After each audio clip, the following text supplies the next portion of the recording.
Thank you. Am I on? So thank you for having me. Thank you all for showing up. So we won't just jump right into diversity because that's such a hot button topic. We'll just ease into it, okay? I'm an architect and an interior designer and an educator. I've been teaching at interior architecture and interior design and architecture departments at UCLA, Woodbury University, the Art Institute, some other places, for the last 18 years. I have a practice of architecture and interior design, but that's not all that I'm about. My life is really about pate and collards. Does anybody know what collards are? Raise your hand if you know what collards are. Okay. Do you like collards? Not as many hands. Okay. So food is my major priority in life, then design. And so pate and collards is kind of my nickname. Everybody that knows me really well just kind of calls me that because it really illustrates my life, my upbringing, my kind of cultural identity. I'm bilingual, bicultural, multiracial, and between here and France, you know, my African American heritage and living in France many, many times, this is what we eat in my house. And I think that understanding your design DNA is a really important factor.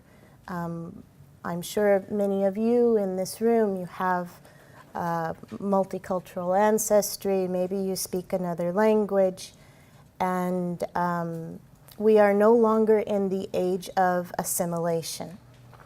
We are living in a time where we need to embrace our individuality, what makes us special, who we are. All of that contributes to how you design, what you design, for whom you design. And I'm all about embracing your design DNA, amplifying it, being proud of it, using it. This is some of my work. I have a small practice. This will be our 28th year. We design for food. We design anything, whether it's architecture, whether it's interiors, furniture, casework, whatever our clients require, we design it. We do the macro and the micro. Landscaping, that is what's very exciting for me. And in fact, I've gotten to a point in my practice where if my clients won't let me do everything, I don't want them as a client because I can't separate the landscaping from the architecture, from the interiors, from the furniture, from the casework, from the art, from everything. It's all one concept for me, and that's what I enjoy the most. But throughout the years, I started to look at all the different roles that I've played and how they kind of intersect with each other. So I started off as an architect, then became an interior designer, then became a furniture designer, got a little bit into graphics. I was mentored by a lot of wonderful people. I volunteered for a lot of professional organizations. I've always been fascinated with maps, so I'm what I call an amateur cartographer. I've always been crafty, so I crochet, I knit, I make things with my hands, but that has evolved into now I have a group of 70 women. We get together and we are doing a gigantic crochet knit map. I'm an aspiring filmmaker, I'm an ethnographer, I'm an educator, I'm a colorist. Sometimes people call me just to do their colors. I'm all about the psychology of color and the effect that it has on us as human beings. So you can see how these things kind of intersect, interact with each other, and I really believe in not being one-dimensional. And I would not be here today without all the mentors. So I figured out that in the last 37 years, I've had 37 mentors. And I still have mentors. You don't just have mentors when you're young. I'm always collecting mentors. I'm mentoring. It takes a village. You just can't get through this without being a lifelong learner and a lifelong giver. So, speaking of the filmmaking, this is a film I'm working on, and it's about women educated in architecture, not necessarily practicing architecture. They all have that same kind of foundation, that same training, but for various reasons they took different paths, which I find fascinating.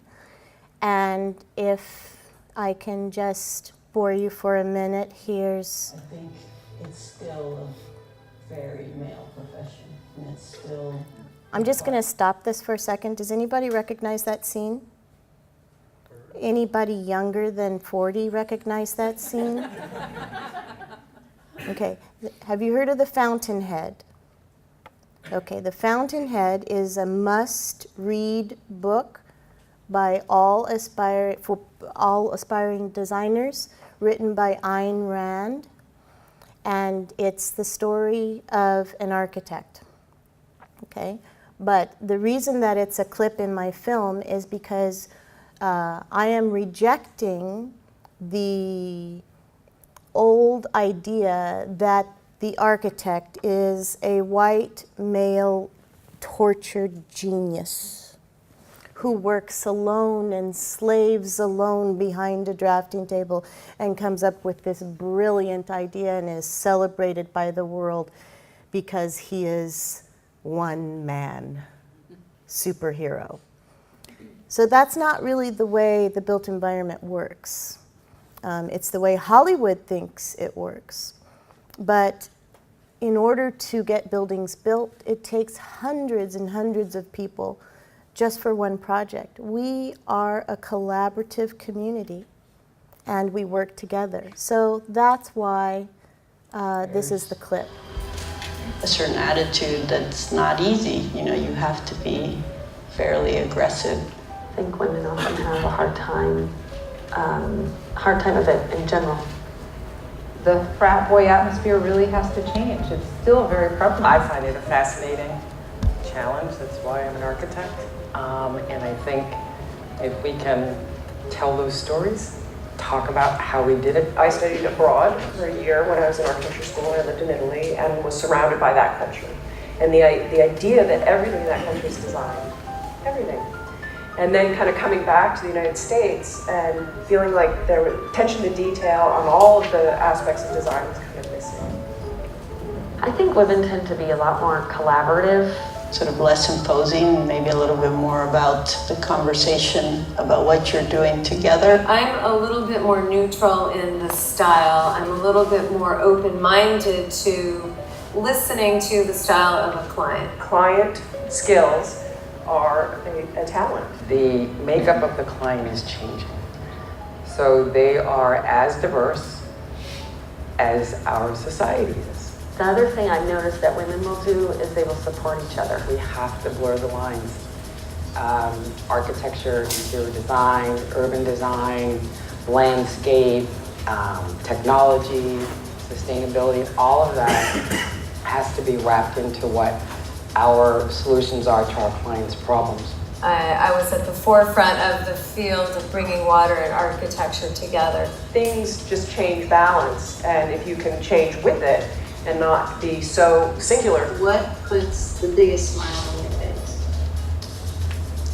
Probably teaching studio. It's still the thing I like the most. I've had many different roles, director of operations, managing director of the LA office. I've always been on a lot of boards and stuff. And I was on a steering committee for a community plan. Headed the project management initiative for many years. And 4 years ago, created the Diversity, Inclusion, and Engagement Initiative. Oh, she must be reasonable. She's the vice president to be put in commission. That'll be fine. So I went back to law school so that I could become a better voice. Okay, so I'm just going to stop it there. So that is Julia Donahoe, who first thought she wanted to be a painter. So she got an art degree. And then she thought she wanted to be a civil engineer. So she went to engineering school and got a degree in engineering. And then she had some friends who were architecture students. So then she got an architecture degree. And then she started practicing architecture and became a member of the AIA, the American Institute of Architects, started sitting on committees, and then realized that all the decisions that the AIA committee and board members were making were based on their perspective, which meant that our cities and our basically initiatives for architects were coming from kind of a singular perspective. So she didn't like that anymore, so then she started to sit on the planning commission in her small town in Colorado. And what she discovered was that the big developers would come into the planning commission offices to talk to the planners to get their projects pushed through, but they'd always bring their lawyers with them, because the lawyers knew how to talk to the planners to get them on their side, almost like lobbyists. And so that's how a lot of our cities are being built, with developers who have a lawyer by their side, that are pushing these projects through, that have no architectural relevance. It's all about making money. So she got so pissed off about this, as she said, she goes, so I went back to law school so that I could be a lawyer to fight this. And since she went to law school, she has been making big changes. She goes to Congress and lobbies for things on our behalf. And when I say our behalf, I'm talking about the built environment professional community. So, for example, have you heard of the gold medal for architecture? Did you know there was a gold medal for architecture? Have you heard of the Pritzker Prize? Okay, I have one person. Do I have two? No. Okay. So there are two major awards that architects get. They're international awards. And the Gold Medal Award is kind of like the Nobel Peace Prize. It's that big. And no women and no people of color have ever won the gold medal for architecture. So Julia Donahoe, after she got her law degree, decided, I'm going to change that. Now, nominating someone for the gold medal is literally an act of Congress. You have to get signatures and letters from so many prominent people. You have to go fight for your cause in Congress. And then you have to go across the country to all the AIA chapters to convince all of those chapters that this person should be nominated for a gold medal. So because of her background, her tenacity, and then now armed with this law degree, she decided she wanted a woman, an African American, and a duo to get the gold medal, the AIA gold medal, because also up to that point, a duo was not allowed, a partnership was not allowed to get the gold medal. And she did it. So last year, Julia Morgan, heard of Julia Morgan? No? Okay. Julia Morgan is the first female to be licensed as an architect in the United States. You ever been to Hearst Castle? Guess who designed it? Julia Morgan. Okay, so Julia Morgan now has the AIA Gold Medal posthumously. Paul Williams. Has anyone ever heard of Paul Williams? Paul Williams was the first African American man to be licensed as an architect in the United States. And the duo was Denise Scott Brown and Robert Venturi, who were earlier, a few years ago, refused the Pritzker Prize as a duo, and they awarded the Pritzker to Robert Venturi. This is a married couple who've been practicing architecture together for, is it 50 years they've been together? But they refused to give them the award as a partnership. They only wanted to recognize the male part of the couple. So Julia Donahoe did that. And so my work now is really about advocating for these amazing people who may have architectural training, may have worked in architecture, but are using their other talents, their other skills, their voices to affect change. Or change and how to do things differently. And we have a daughter. And I balance the two. I want to know. Yeah. How do you do that? There you go. So this is Vaughn. He's 9. I treat the single family home as a mini watershed, as like a mini habitat, and then now I'm expanding it out onto the street and looking at green infrastructure. If you can think across disciplines, you'll have better success. And women can be that great advocate for each other so their ideas are brought up and cherished. So it is possible It is possible. to be a mother, to be a wife, to be an architect, to be successful architect. Yes.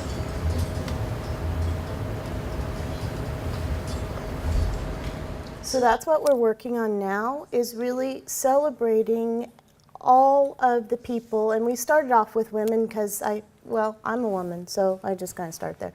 But all of the multi-talented practitioners who are multidimensional. And so I teach my students that you too can be multidisciplinary, multidimensional. You do not have to limit yourself to one discipline. And in fact, the world is changing, and we may not be able to limit ourselves to one discipline. So my question to you is, can you apply your education to alternative career paths?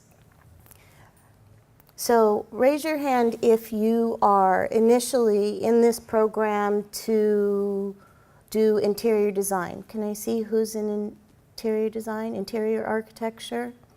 Okay, what about industrial design? Okay, what about graphic design? What about architecture? Anybody interested in architecture? Good. What else do we have? Look at all the things that you could do with this degree that you're working on right now. You do not have to limit yourself to one discipline. Yes, it takes time to develop expertise, to gain experience, but we are one big design community. And more, we are collaborating. We are working in multidisciplinary teams. We are creating solutions for the human condition that embrace all disciplines. So, if you see a quality up on the screen that you think you are, raise your hand. Okay, what do you think is the most important quality on the screen to be an interior designer? Just yell it out. Which one is the most important one to be an interior designer? Design sensitive. Anybody else? Critical thinker? Yes. Adaptability. Confident? What was that? Empathetic, yeah. Excellent listener. I didn't hear that one. Excellent listener. An excellent listener, why? Why is being an excellent listener important to being a designer?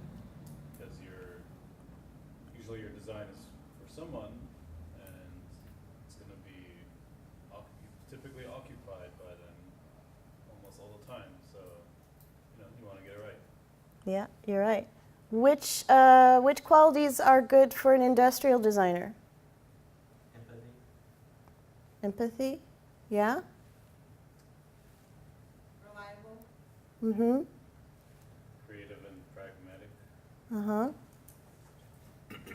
solving. Problem solving, yes. Analytical, Adaptable, again. Confident, again.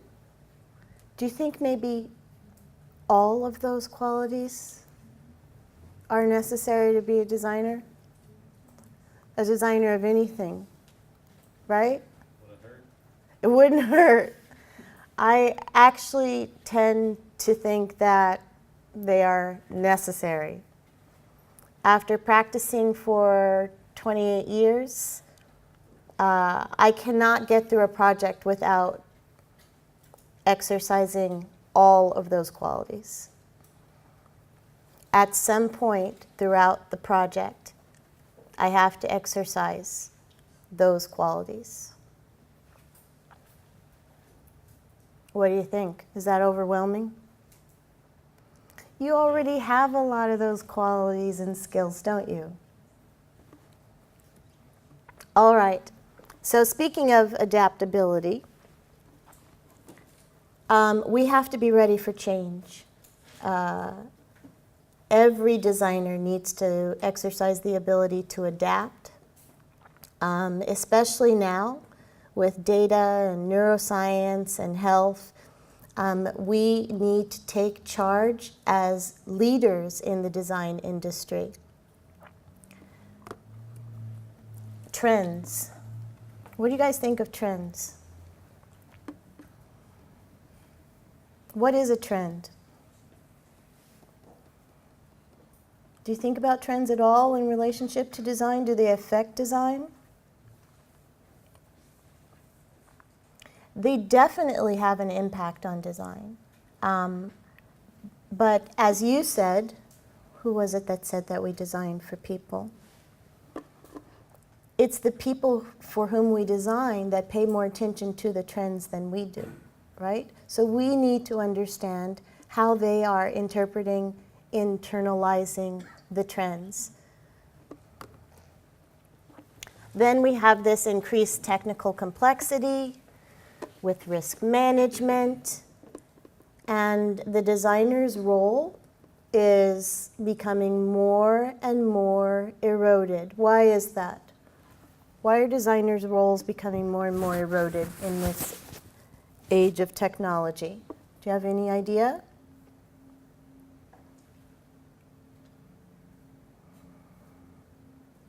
You ever heard of process? Yes. Access. What kind of access? You ever heard of DIY? What is DIY? Exactly. So most of the population thinks that they can what? Design.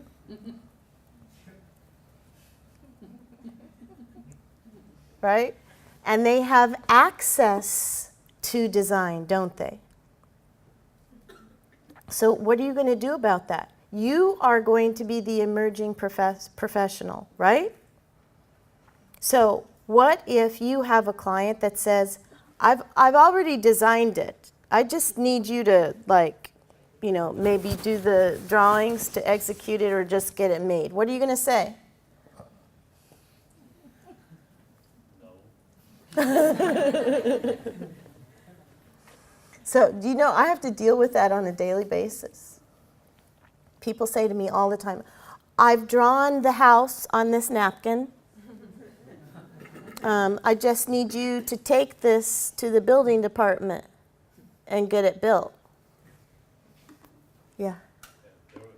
There's a designer I followed, and he made this graphic that said, I'm a designer, not a screwdriver, because of what you're talking about.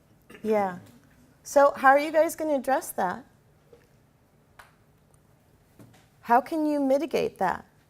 If most of the clients think they're designers, where do you fit in? Can you just say no? Who said no? Can you just say no? You could point out the flaws in their design and show them what they are lacking. Well, that's going to go over real well. You can talk about the strengths in their design and then make suggestions that would enhance it. And then they'll just redesign it and hand it to you and say, okay, now make it work. Design a better one. Design a better one. Design a better one. But also you have to educate them, I think, a bit, right?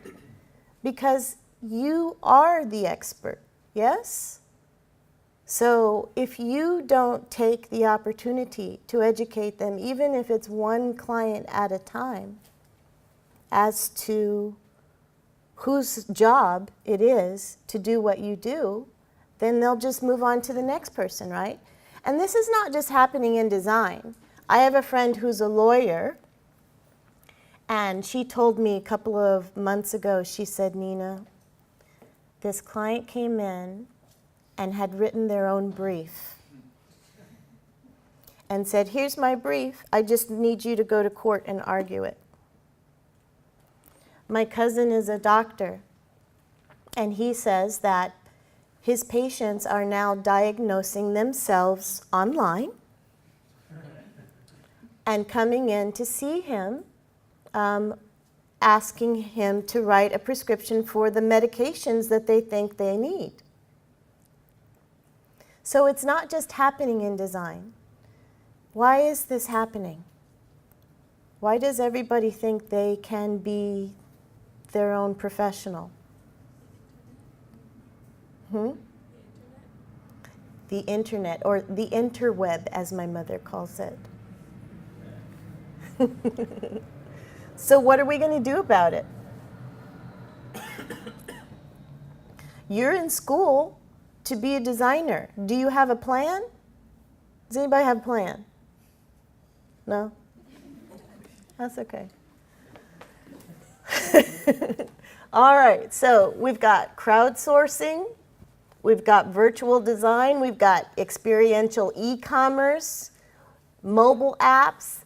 Technology is overhauling the shelter industry, and that's my industry, but it's overhauling every industry, from social media, mobile apps, digital connectivity are changing the nature of designing, along with e-commerce. Nobody has a plan yet? Did you come up with a plan in the last 30 seconds? No? Still no plan? Okay. So the interior design industry may actually be one of the best examples to examine in order to develop a complete picture of today's tech-savvy digital computers. That's the thing. Or consumers. Did I say computers? Yeah. Yes, we're computers too. But the consumer is very tech savvy. Do you have a plan yet? No? Okay, just check it.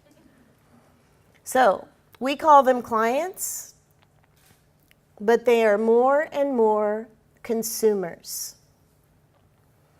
And they are taking technology into their own hands, right? 40% of consumers search online. Who do I mean by consumers? Who are the consumers? Yeah, you're consumers. Everybody's a consumer, right? So you do this too, don't you? Raise your hand if you shop online.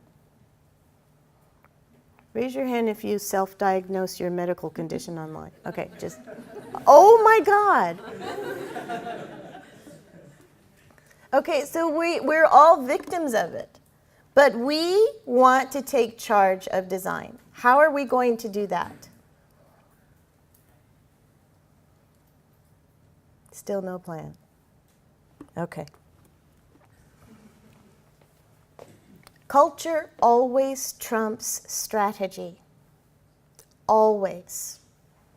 So we are in a culture that has been hijacked by the interweb, as my mother would say.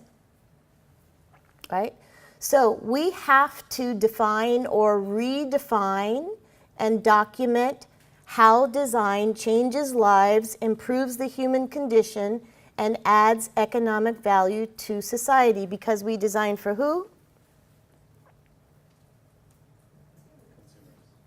Consumers. Good one. So we have got to take charge of this. Design does change lives. Every single thing that we touch, that touches us, every single thing that we use is designed. Did you brush your teeth this morning? Raise your hand if you brushed your teeth this morning. Do you know who designed your toothbrush? Every single thing we touch has been designed by someone. It was first thought of, it was sketched, it was mechanically drafted in some way so that it could be mass produced, right? And distributed. What are you sitting on? What are you wearing? What do you transport yourself in? What's on your feet? What's on your face? All designed. Are we always going to need design? Is design needed always? Why?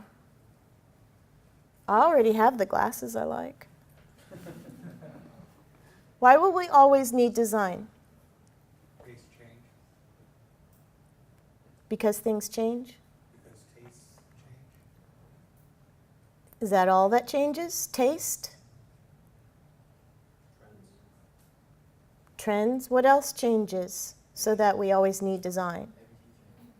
Everything changes. That's true. So how are we going to convince the consumer, the general public, that design changes lives for the better? That design adds economic value to society? Got a plan yet? Okay. All right, so part of my research is about human agency and the psychology of interior spaces. So I've been teaching my students how to do ethnographic research, because I believe that if we can prove that design is actually more scientific than perceived, and when I say scientific, I mean in the social sciences, anthropology, sociology, psychology, that the consumer will get the message that you can't do this at home. That this is not about DIY. This is about science. That design improves the human condition because we as professionals understand human behavior. We understand the effect that architectural spaces have on people, the positive and the negative effects, and we can prove that through our scientific investigations. So this is a film that my students made in studying IKEA.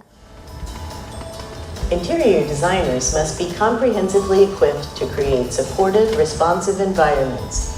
From hospitality to workplace and healthcare to retail, the demand for multidisciplinary solutions is formidable. Like William White did in The Social Life of Small Urban Spaces, we observed IKEA shoppers and mapped their meanderings. The biggest secret to IKEA's success is its maze-like spatial organization, designed to obscure a path to the exit. Shoppers meander along a 12-foot wide public street. Okay, I'm just going to pause it there. So how many of you know where the exits are in IKEA and you don't go on the path? Raise your hand. Just 2 people? Really? You guys haven't figured out how to like cut through? No? No, really. I'm shocked. Really? You don't know how to cut through? Oh. I've been to IKEA less than 5 times in my life. Okay. All right. We're going to talk about this. Continually distracted by fully accessorized private rooms to the right and the semi-private salon to the left. IKEA's other secret is the shortcut. We were interested in how many people take the shortcuts and why. The shortcut option allows an out for those who feel a loss of control by being confined to the street, like cutting through an alley. In exercising their freedom of choice and the need to break away from the herd, our study revealed that 40% of IKEA shoppers take the shortcuts, because shortcuts give people a sense of autonomy. People need to make their own rules in how to use space, proving that user autonomy is essential to successful interior design. Another observation that intrigued us was shoppers' interaction with the merchandise. Who samples what, how do they sample, and for how long? People tend to go where other people are. The reason for this is the human act of crowding. We observed that strategically placed product augmented by color, lighting, and pricing attracts the first herd member, and then others follow. Retail strategies designed to attract, engage, and ultimately get shoppers to purchase owe their success to consumer psychology. As the environmental psychologist Paco Underhill says, if we went into the stores only when we needed to buy something, and if once there we bought only what we needed, the economy would collapse. IKEA's environment provides shoppers with just the right sense of belonging, freedom, and safety. We also noticed that verbal engagement varies with gender. Men engage in conversation 52% more than women, while women, consumed by spatial interaction, are seriously focused on shopping. How important and applicable are the lessons of human behavior? The human-centered approach to design places users' needs first, and good design is ultimately judged by how conducive it is to human experience. Incorporating psychological, behavioral, social, and cultural research methods enables designers to identify strategies by which to create a reciprocal relationship between space and its users.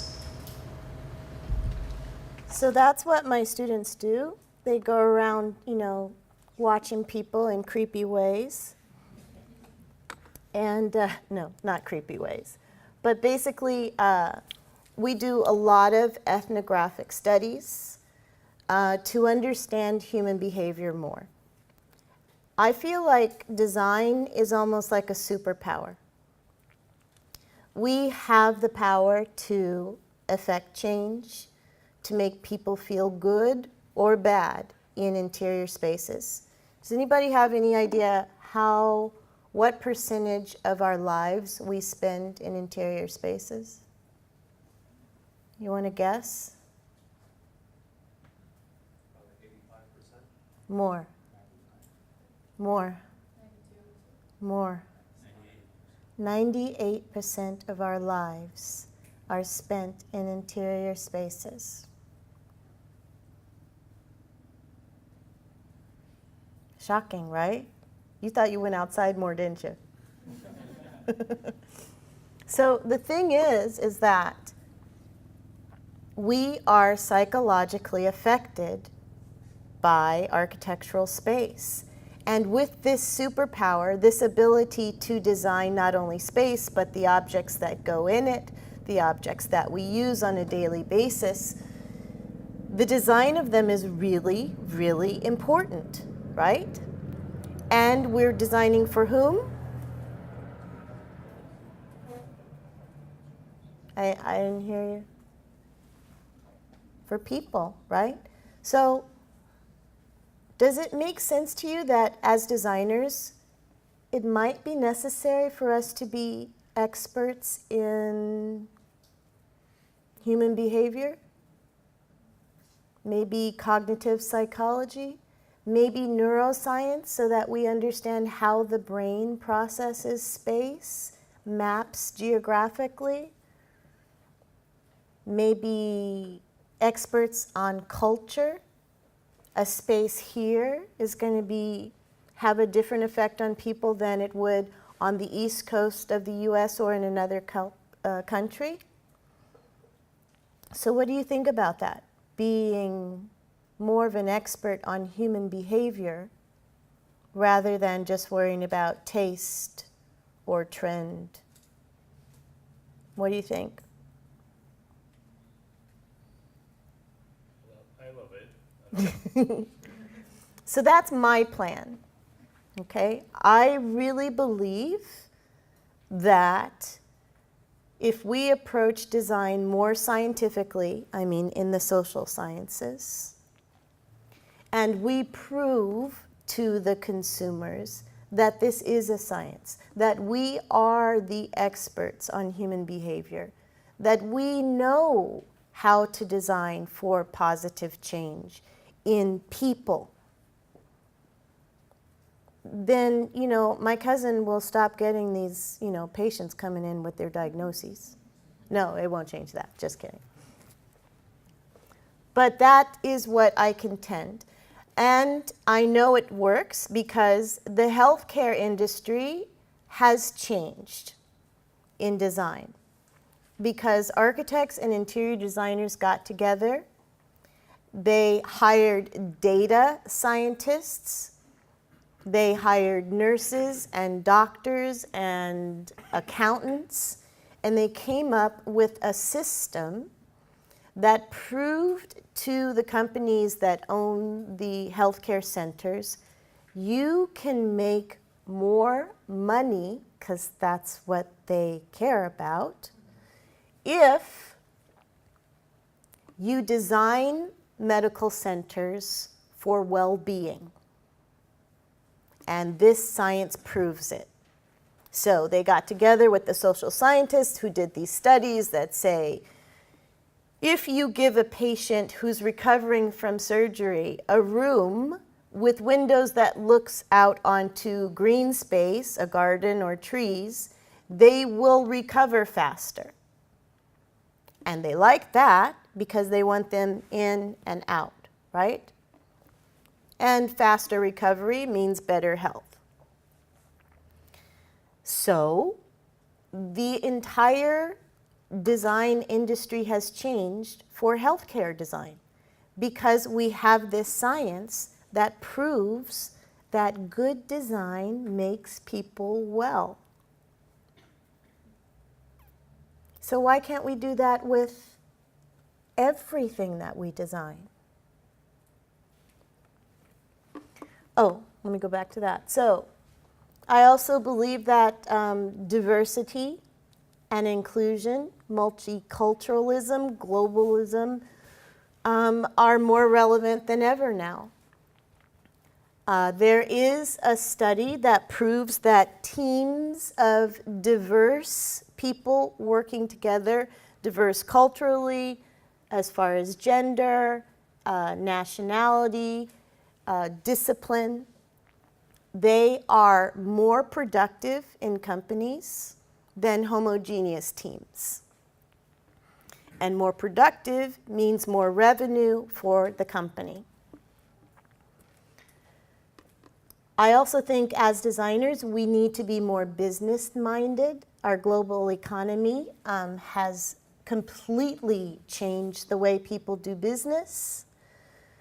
And we used to have these design-led offices, but now people are changing that to call them design houses. And they are hiring multidisciplinary teams to work in the design houses to provide these multidisciplinary services. So, in a room full of designers, you're a graphic designer, interactive, web, user, blah, blah, blah, blah, blah. Like a strategist, a planner, or a branding consultant. So every layer of our lives is designed. So why not cross-pollinate that? Why not form a more harmonious team so that we win in this changing economy, in this changing world? Also, designers need to be more aggressive in their professional identity. And some designers are actually not even saying they're designers anymore because they're changing their titles to be more palatable to the consumer. So they're calling themselves strategists or consultants because the consumer has changed and they don't know how to be strategists. Or they're calling themselves design thinkers. So getting back to the human agency thing, what is human agency? Does anybody know?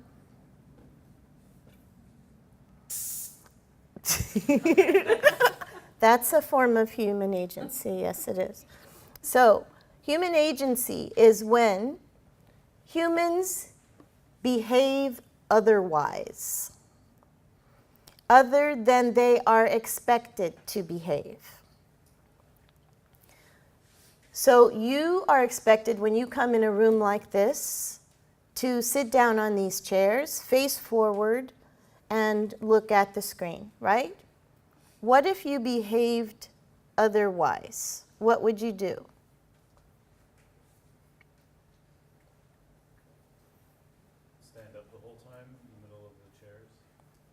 Okay, let's see you do it. Everybody demonstrate human agency right now in your own individual way.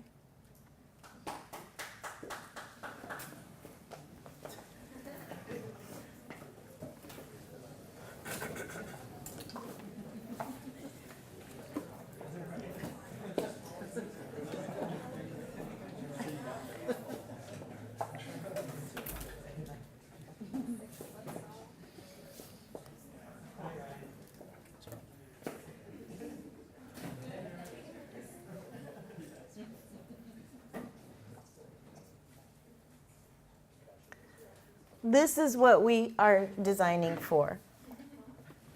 This is what we need to design for. Okay? Designers, architects, they tend to design for what they want humans to do instead of knowing what humans really do, especially when nobody's looking. Right? And that's really okay. There are so many spaces all over the place that are not designed for human behavior, the psychology of how we express ourselves with our bodies in space. They're designed for aesthetics, right? You can change that.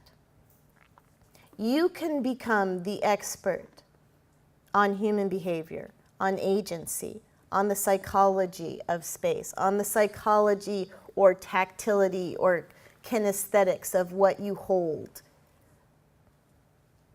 Don't you think you can do that? Okay. So, but in order to be successful and do that, you have to be a really good communicator, right? You can't sit there quietly and just expect your product, your design, your space to just catch on, right?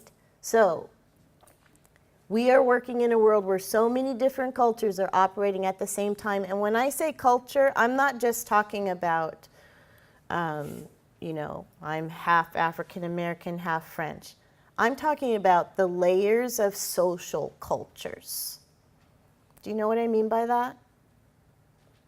So what are the layers of culture in a university? You have a culture of students. What's another layer of culture in a university? You have a culture of faculty. What's another layer? Different colleges and departments, you mean? Yes. Another layer? Freshman, sophomore, senior. Yes. What's another layer? Economics. Yeah. Another layer? Political hierarchy. Definitely. What else? Gender. Yeah. What else? Age. Mm-hmm. What about curriculum? That's kind of a major layer, right? What about the physical space of a university? That's a whole other layer. So when I say layers of culture, I mean all of these layers we have to design for. Societal things, political things, psychological things, institutional things, right? So we have to be able to communicate on all of these layers, in all of these different languages. Do you speak to your instructors the same way do you speak to your fellow students? Well, sometimes. But we are like natural translators, aren't we? We adapt for each layer of culture, for each situation, right? And so we have to do more of that with how we design, being more expert in the layers of culture. Social impact and responsibility. Does anybody care about the impact you have socially as a designer? Who's in industrial design? Raise your hand again. Are you designing for a better environment, less waste, more renewables, all of that? Is that part of your responsibility or not? Because who's going to do it if you don't, right? But can you develop a business model that instills that in the framework of industrial design? Of course you can. What about social justice, ethical design? What are ethics? Does design involve ethics at all? Do we need to be ethical as designers? But what if you like really need the money?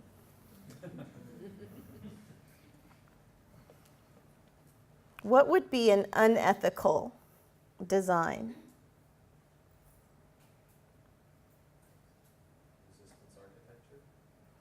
Architecture, industrial design, interior design, graphic design, furniture design. What would be unethical? Resistance architecture. Oh, resistance architecture? Right. What do you mean by resistance architecture? For example, putting in a corner where a homeless person might sleep, putting an obstruction there. Oh, we do that all the time, Right. don't we? Have you seen those granite benches around buildings and they put those spikes on them? Have you ever seen those spikes? So that nobody will sit or lie there? Is that unethical? What do you think? You're not sure, are you?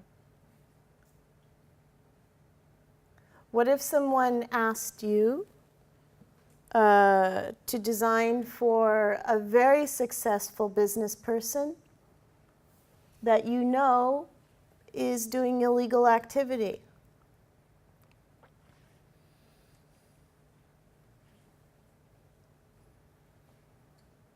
Depends what kind.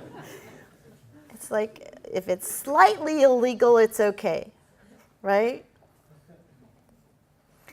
You know, we all have to find our way, right? We all have decisions to make. We all have to decide who we're going to be. Yeah, I have a friend who was asked, who is an architect and who is very religious. And I mean the kind of religious, no drinking, no smoking, no, oh no, fun. Anyway, no, I didn't mean that. Yes, I did. Okay, so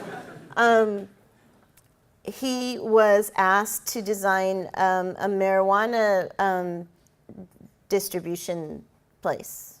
What's it called? Thank you. I'm so glad you're listening. And he refused because according to his standards, it's unethical. I, of course, would have done it, but I wasn't asked. So we all have to find our place, right? What we design affects other people, even way beyond the people that you think you're designing for years and decades to come. So it's not heavy or anything. What about public interest design? Public interest design has been around for a long time, where we get together with the community members, with the social groups, and include them in the design process. Has anybody ever done that? You ever worked on a project like that? It is so fun. I designed a church once and decided to invite the neighborhood, I think it was like within 5 blocks. So the entire church congregation and then all the neighbors within 5 blocks came to all the design meetings that we held in the church. And they all had something to say. And it was a beautiful process. And it worked really well. We had a method of listening to everyone's concerns. And that's what public interest design is. Is anybody interested in that kind of design? Raise your hand. All right, what about the economic climate? Is anybody affected by the economic climate? Are you like so deeply immersed in school you don't know anything that's going on? Did you hear about the stock market today? No. I think I'll just skip this slide because you guys are just not even, right? Yes? Don't skip it? Did you hear about the stock market today? Yes? I did. Okay, it's at an all-time high. But, okay, so we went through the Great Depression, the second one, right? And now technology is the driver. We all know that, right? The interweb. I love saying that. Don't you love that? Isn't that cute? So, again, if design is going to thrive, it needs to constantly adapt to the economic shifts, right? So,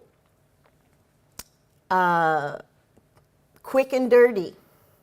All the clients want it yesterday. They do, and cheaper. Whereas when I started practicing, they had more patience for it to be well designed with time and all of that. Everything is happening so quickly. What are we going to do about that? What design project are you working on now? How much time do you have to work on it in studio? 3 weeks? A few weeks?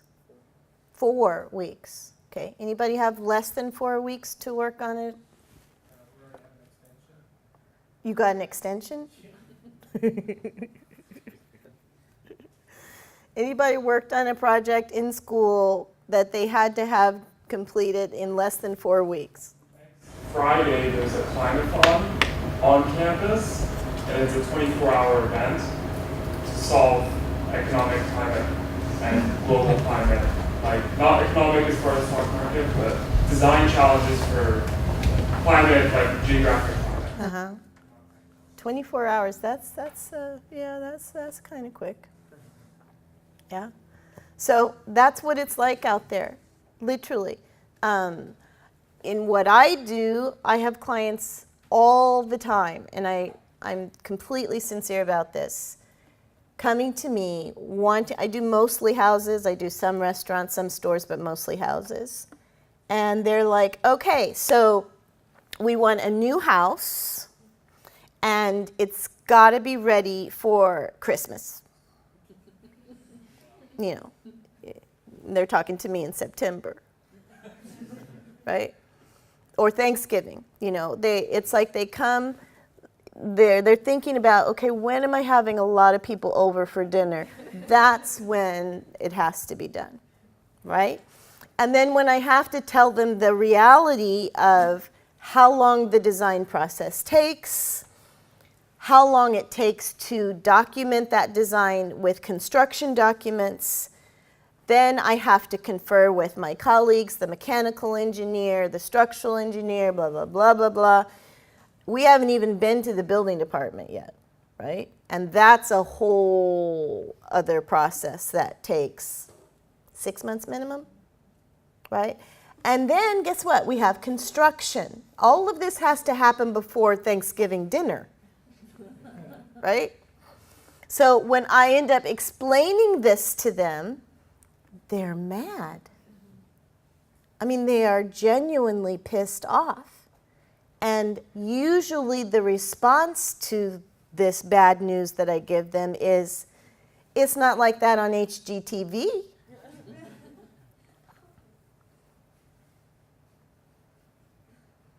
You're laughing. I don't think it's funny. So they are so influenced, they don't realize that television is not real. Did you guys know that HGTV is not real? Did anybody, you didn't know? Okay. HGTV is television. It's for entertainment. When they show those makeover things that happen in the weekend or what, you know, however long, it's not real. I have a lot of friends that work on those shows, contractors, painters, you know, all kinds of stuff. So it's all set design. Did I just burst your bubble? Yeah? I'm sorry. Yeah. It doesn't happen that way. It's not humanly possible. Okay? Everything requires a process and costs money. So, I think design is one of the most powerful engines of innovation and therefore amongst the most productive forces of economic value creation. I really believe that. What about the experience economy? Does anybody know what the experience economy is? Yeah, so everything is becoming actually an experience. So a concert is not a normal concert anymore. It's an experience, layered with other experiences. Restaurants, hotels, all of these things are becoming experiences. And they are being designed by designers in multidisciplinary teams with the tech people, the designers, the special effects people. So we are moving towards an entertainment economy where everything is Disneyland. I mean, not literally Disneyland, but that kind of experience. Kind of interesting, isn't it? What about design strategy? So now what's going on is large corporations are hiring designers to be design strategists. Design is the big buzzword for the 21st century. So you could literally be a design strategist in some big company, in some big corporation, and actually teach the multidisciplinary team about design thinking, how to process a design problem, how to break down a program, how to come up with a design methodology, how to solve those problems. This is very big right now.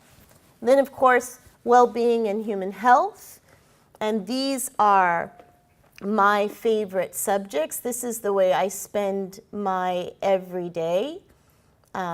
When I grow up, I want to be a neuroscientist because actually the social sciences are kind of the result of neuroscience. Neuroscience is the precursor to how our bodies react, but it's all happening in the brain.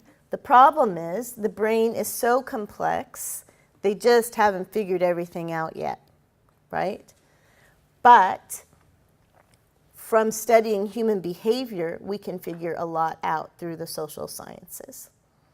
So if you concentrated on human-centered design, meaning everything you design is for the human in mind, you make yourself a more marketable, multifaceted designer because you become the expert in the room about what good design really is, effective design. And then we have these alternate emerging careers. So I really do believe that with all that's going on, the sustainability, the refugee, the global economy, I believe that you can actually design the designer. Do you know what I mean by that? I believe you can design yourself as a designer, design your career, that you can take design in the direction that you want it to go. And that doesn't have to be one direction. There are so many things colliding at this point. You are in the best position possible to actually redefine this industry and design how you want to do that. Just a few things, a little motherly advice just before I close. Don't forget for who you're designing. Don't forget with whom you are working, because you're not going to be working alone. Don't forget for whom you are working, who is your client, who is your employer, and who are the stakeholders and what are their agendas. Never forget that. And always keep in mind how you can improve lives. And these are a few things that my mentors always told me. Don't give away your power. Common sense is not so common. Don't burn any bridges. What do I mean by don't burn any bridges? Maintain as many connections and relationships as possible. Because you're going to need them one day. And not just because you're going to need them one day, it's just that it's neighborly, right? Just be neighborly. What does it mean when you say you can catch more flies with honey than vinegar? That's what my grandmother used to say. What does that mean? Be nice. Simply put, right? No one can make you feel inferior without your consent. Thank God for Eleanor Roosevelt. Does anybody know who Eleanor Roosevelt was? Okay, I was just checking. Okay, and you can't listen if you're always... And my favorite, and this we say in my office all the time. There's more than one way to skin a cat. I know why you're laughing. So that's my way of saying there's always, always another design solution. The future is ours. It's not a result of choices among alternate paths. It's created first in the mind and the will, and next in the activity. It's not where we're going, it's what we're creating right now. Thanks for your time.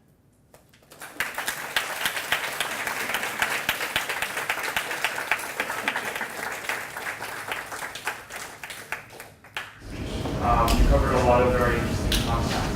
And one thing that caught my eye was towards the beginning you were talking about interior designers and like the future computers for spaces a little bit.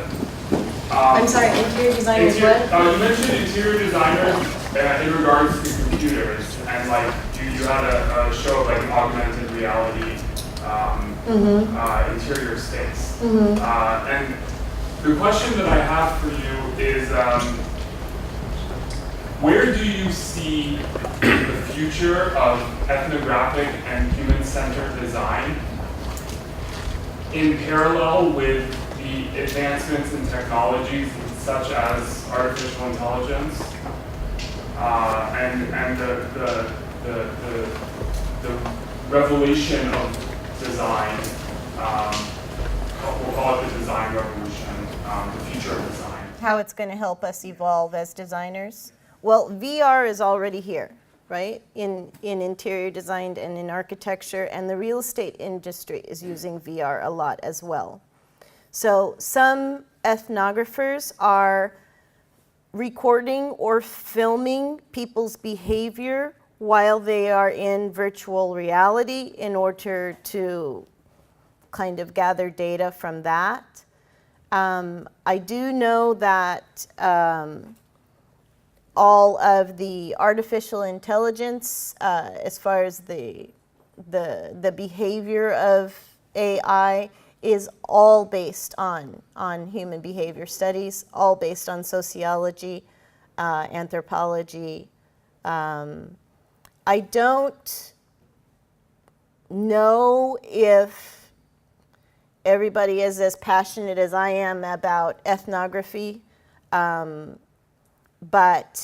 I have seen, as I said before, how it has transformed the healthcare industry. And so I don't see why it should be limited to that. But the recording of human behavior, whether you're in real life or in VR, is being done all the time right now. It's here. The future is here. So you were talking about how clients try and self-diagnose their design issues the same way that they self-diagnose their physical issues. And then you were talking about how ethnographics might fit, like you wanted us to come up with a plan for ourselves, but it seemed like your plan was ethnographics, or the research. Well, it's my research and it's how I practice. Okay, so it seemed like you were presenting that as a solution to convince people that they need us to do it for them instead of having them do it for themselves, right? Well, I think that professional designers design better for the client than clients design for themselves. I do too. And so I think that the industry would be taken more seriously if it became more scientific. Now that can happen through ethnography, but it can also happen with just the collaboration between the social scientists and the cognitive scientists and the psychologists and the neuroscientists. That is already happening. Why do you think it will help strengthen the trust in our industry if it hasn't helped the medical industry? It has helped the medical industry. Oh, you mean like my cousin? Well, the difference I think with us is when somebody really needs a doctor, they're going to go to the doctor. I mean, if they need surgery, they're going to go to a doctor. If someone wants to build a building, they might not go to an architect. right? So I don't think, I mean, it's a silly comparison, the medical industry to architecture or interior design or whatever, but the point is that if we do not design for ourselves our own necessity, we will become diminished. And I think that the social science approach reveals the complexities of the design process. The things that go into design are layers and layers of considerations and knowledge and education that, of course, the average person doesn't have unless they're educated in design. These studies, these collaborations reveal those complexities. And when people understand, oh, really, it's really a lot more than I thought it was, they back off. Yes. What are some challenges you face being a woman in the industry? Oh, yeah.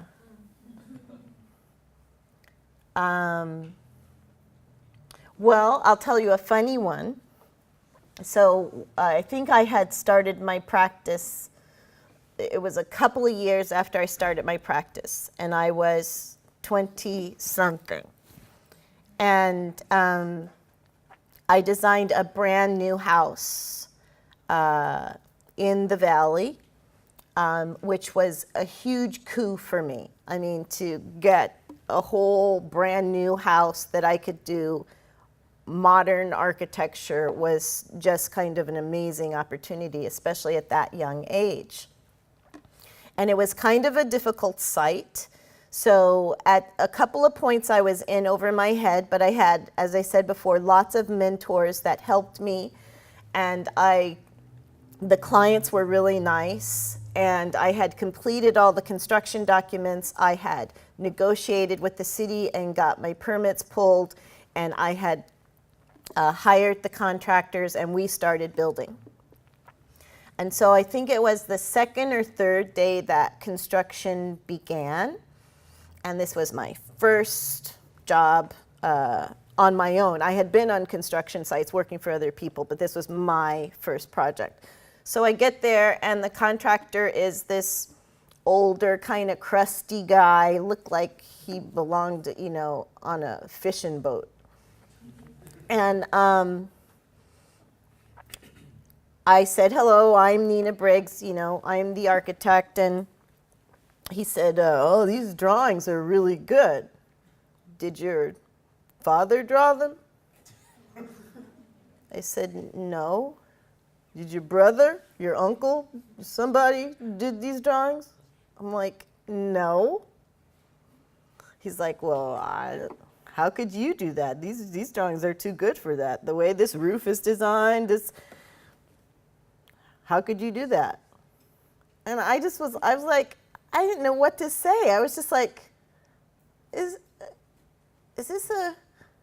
I having a sexist and racist moment all at once? You know, it's just kind of strange. And he wasn't nice about it, and he kept, you know, he could not believe that I could design that house. And then it got worse, and he started saying things every day, because I was on the job site every day, this is not going to work. You know, you didn't do your calculations right. I've never seen a roof like that, you know, all this. And I knew he was just throwing that stuff out there just because he couldn't believe that this young thing that looked like me actually did it. And so a few months went by, and I didn't respond to him very aggressively. I would just always say, it works. Just look at the drawings. Just build it the way you see it. It's all dimensioned. It's all permitted. Just do it. And I think about 2 months in, he came up to me on the job site, and he apologized. And he said, I'm so sorry I doubted you. This is a really great house. So that was one of the better stories. It was really tough there for a while, but it worked out okay. But lots of ugly stories, yes. We won't even go there right now. Yes. Do you have a strategy for finding or selecting or your mentors since you ended up with so many of them? I never had a strategy for finding mentors. I mean, 30 years ago, I didn't know what the word mentor meant. But, mentor meant. But my only strategy was I joined a professional organization called the Association for Women in Architecture because I wanted to meet other women in architecture because there weren't very many. I was the first African American woman to graduate from USC School of Architecture. So I needed role models. I needed other women to talk to. So I joined that organization. So that was my only strategy. But most of the time, I would just ask everybody a lot of questions. So my mentors are, some of them are not even architects. Some are builders, some are teachers, some are employers. One of the people in the picture was the accountant at the first architecture firm I worked at, because I would ask him questions and he would answer them. So your definition of mentor could be anybody who has assisted you along the way to a degree. Anybody that helps you is a mentor.